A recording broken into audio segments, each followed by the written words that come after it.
Hi everyone, this is Pippin Williamson.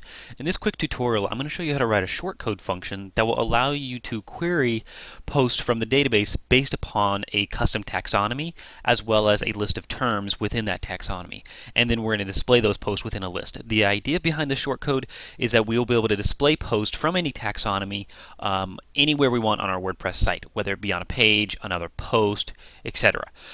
So what I'm going to do is just walk you through the code really quickly. I've made this full function will be available as a plugin, available as a free download to all members, and it will be found at the bottom of the tutorial. So first what we're going to do is we have our opening function, which you can see right here, and we're simply setting up two parameters, the attributes and the content.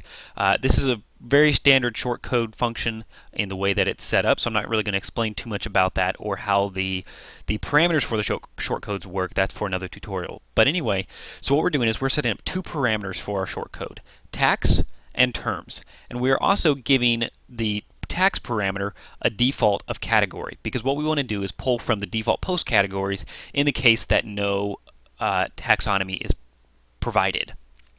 Then we've also specified that terms is blank because we're not going to limit it to any specific term unless we specify one. Okay, next what we're going to do is here we're doing a quick if check that says if the terms variable is not blank, we are then going to check it, and we're going to take each one of those terms that's specified and place it into an array.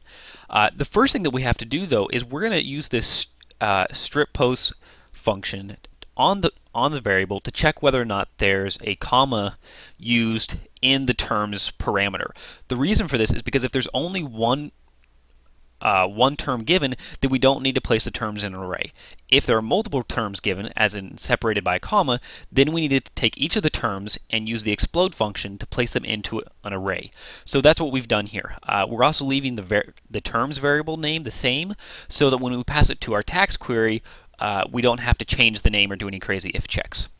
Okay, next we get down to the tax query, and this is the actual parameter for the getPost function that's going to pull in from a specific taxonomy. So what it is it's an array within an array, and it has a couple fields. First is taxonomy, which you will see is set to the tax parameter from our shortcode as set up here. Next is the terms, which is taking either a string or an array depending on the number of terms given. And then after that is saying that we're going to look for in slugs. So the terms parameter for the shortcode is going to accept slugs, the terms slugs. Next, we're going to actually set up the display output for the function, which is starting it with an unordered list. And next, we set up a quick array for the get post arguments, and that's simply passing the tax query that we set up with the arrays just up above. You can see that all right here. Immediately after that, we set up a variable called post, and this is actually going to receive the post that our get post function retrieves. Next, if we have the post, we're going to go in here and display the title and the permalink for each post using a for each function, and that will display the title with it linked to its each post's respective page.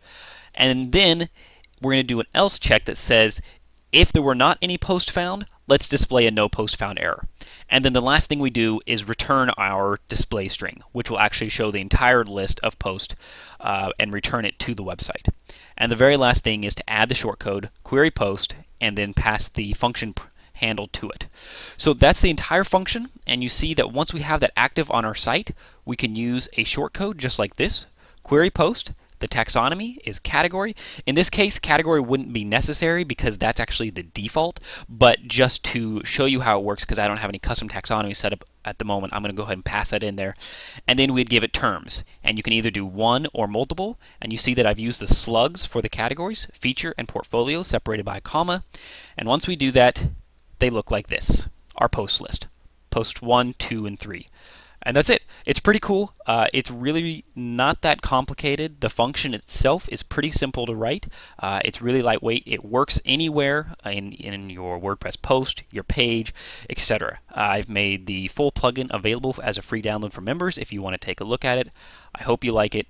Thank you very much.